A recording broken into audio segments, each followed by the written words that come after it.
All right, now I'm ready to start the video. Hey there, and welcome to another episode of Becoming a Creator. In this episode, I'm going to be covering the difference between a sole proprietorship and an LLC, and which you should consider running your content identity under. I'll even be covering a high-level overview of how to get these different organizational structures started. But before we get started, I should note that I'm not a licensed CPA or an attorney, so please keep that in mind when considering my advice. I'm just leveraging my experience over the years starting several businesses and going through this process myself. I should also preface that my experience is based wholly on the US and specifically the state of Michigan.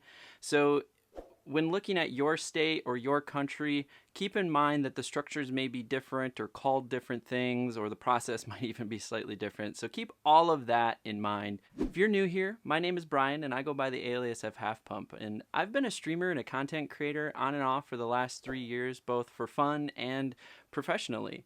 In that same amount of time, I've also started several businesses, actually 3 to be exact, in various degrees of complexity. And I believe with that experience, it's put me in a really cool position to be able to share my process, my strategy with anybody that's looking to start creating content on their own. And even take Half Pump, for instance. That online identity is under an LLC, and I'm really excited to share my journey and my strategies with you as well. Let's start with a definition, shall we? According to SBA.gov, a sole proprietorship is the simplest and most common structure chosen to start a business.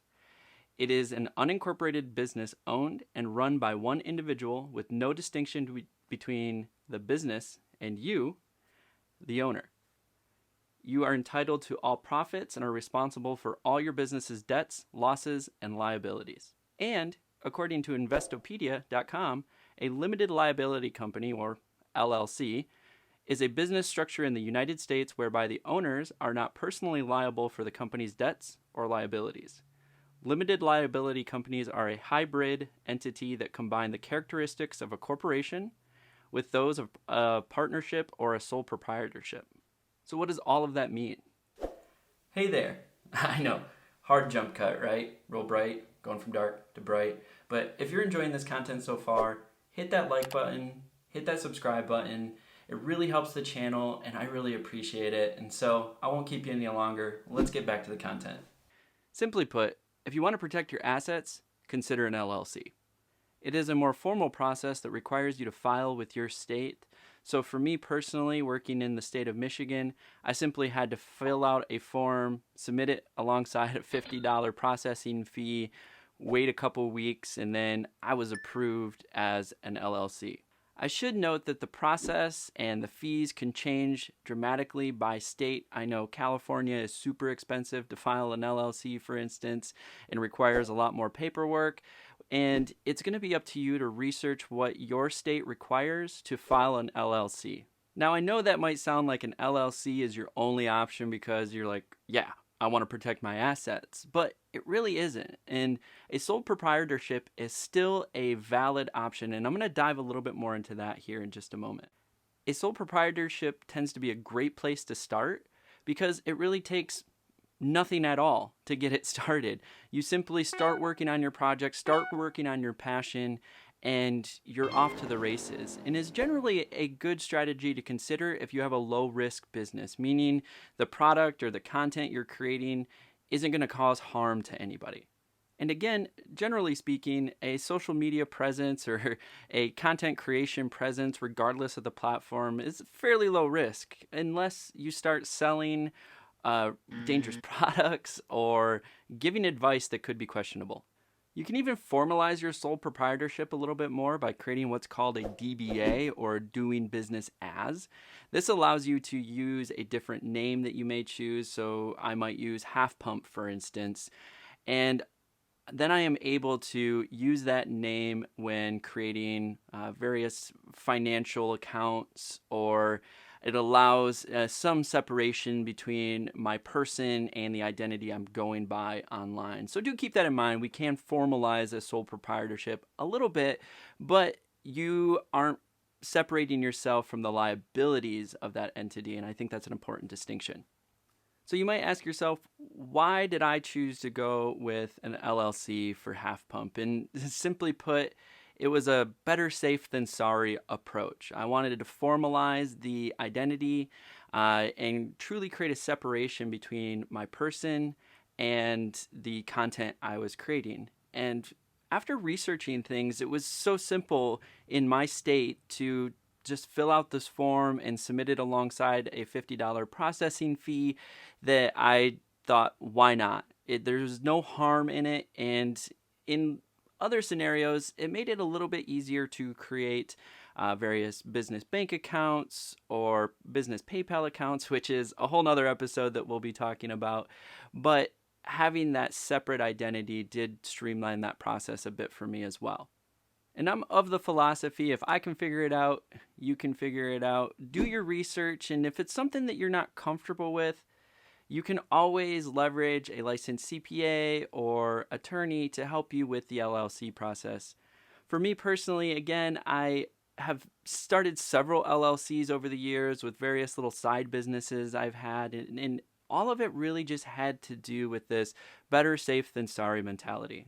Now you may ask yourself, well, how do I get started? How do I get into potentially doing this myself? And I'll start with a sole proprietorship first, because in all honesty, starting a sole proprietorship is as simple as declaring to the universe, I am now a business. And you've thus created a sole proprietorship. And now, like I said, you can go register a DBA and make it a little bit more formalized, but there is truly no separation between you and that entity you've created for yourself. So a lot of what I'm going to cover next is going to be more about the process of starting an LLC. I should note, I'm going to be speaking from my experience in my state.